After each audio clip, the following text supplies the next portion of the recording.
CSMT परिसरातून सध्या आपल्यासोबत आहेत.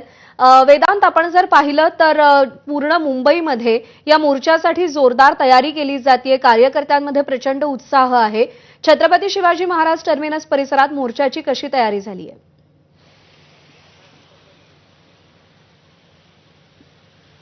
प्रज्ञा, खरं तर उद्धव ठाकरे, राज ठाकरे एकत्रित या मोर्चामध्ये सहभागी होणार आणि त्यामुळे ते अगदी फॅशन स्ट्रीट पासून ते मग इथे सीएसएमटीच्या समोर म्हणजे मुंबई महापालिकेच्या मुख्यालयासमोर इथे आता थोड्या वेळात स्टेज टाकला जाईल आणि इथे त्यांची भाषणं होणार आणि त्यामुळे मनसैनिक आणि शिवसैनिक मोठ्या संख्येनं इथे येणार. अगदी मुंबईच नाही तर मग ठाणे असेल, पालघर असेल, नवी मुंबई असेल, कल्याण डोंबिवली असेल, अशा सगळ्या भागातनं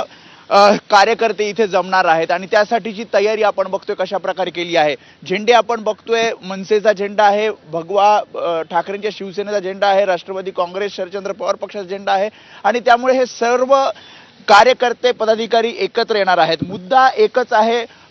ज्या प्रकारे आपण बघतोय मागील काही दिवसांपासून आरोप केले गेले, काही पुरावे सादर केले गेले राज्य निवडणूक आयोगाला आणि राज्य निवडणूक आयोगाकडनं अपेक्षित जी ऍक्शन घ्यायची आहे, जी कृती करायची आहे ती केली जात नाही आणि त्यामुळेच लोकांमध्ये हा मुद्दा पोहोचावा, लोकांमध्ये हे सगळे पुरावे लोकांसमोर आणावेत आणि त्या दृष्टिकोनातनं मागील काही दिवसांपासून ठाकरेंची शिवसेना असेल, मनसे असेल, काँग्रेसकडनं तर अशा प्रकारे प्रयत्न केला जातो आणि त्यामुळे हा मोर्चा मोर्चामध्ये कार्यकर्ते पदाधिकाऱ्यांना तर आवाहन केलेलंच आहे, तुम्ही इथे यावं,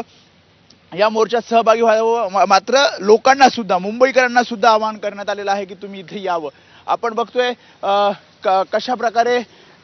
इथे आता थोड्या वेळात स्टेज टाकलं जाईल आणि जे प्रमुख नेते असणार आहेत, ज्यामध्ये उद्धव ठाकरे असतील, राज ठाकरे असतील, शरद पवार असतील, त्यासोबत काँग्रेसचे बाळासाहेब थोरात असतील, हे सर्व महत्त्वाचे नेते व्यासपीठावर भाषण करतील आणि पुढची रणनीती, कारण आज मोर्चा काढला जातोय मात्र मोर्चानंतर सुद्धा जोपर्यंत मतदार याद्यांमध्ये जो घोळ आहे तो पूर्णपणे बाजूला होत नाही किंवा मतदार याद्यातील जो घोळ आहे त्यावर राज्य निवडणूक आयोग काय ऍक्शन घेणार हे सांगत नाही, तोपर्यंत निवडणुका घेऊ नका, अशा प्रकारचा पवित्रा हा विरोधकांनी घेतलेला आहे आणि एकमताने पुढची जी काही रणनीती असणार आहे ती रणनीती आज या मोर्चाच्या निमित्तानं पुन्हा एकदा स्पष्ट केली जाईल आणि त्यामुळे हजारोच्या संख्येनं एकत्र या आणि या मोर्चात सहभागी व्हा असं आवाहन करत असताना पुन्हा एकदा काही मुद्दे, काही पुरावे आज सुद्धा या भाषणांमध्ये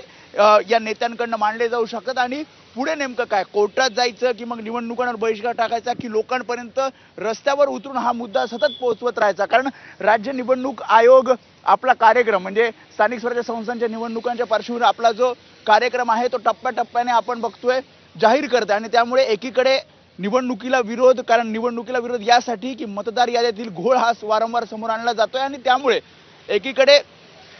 जोपर्यंत या निवडणुकीच्या या सगळ्या मतदार याद्यातील घोळ्यासंदर्भात काही ऍक्शन राज्य निवडणूक आयोग घेत नाही तोपर्यंत निवडणुका घेऊ नका यावर बरोबर. आणि ही मागणी सुद्धा निवडणूक आयोगासोबत जी बैठक झाली त्या दरम्यान समोर ठेवली गेलेली होती. आता विरोधक आणखी आक्रमक झालेत, त्यामुळे निवडणूक आयोगाच्या भूमिकेकडे सुद्धा लक्ष असेल. वेदांत, धन्यवाद दिलेल्या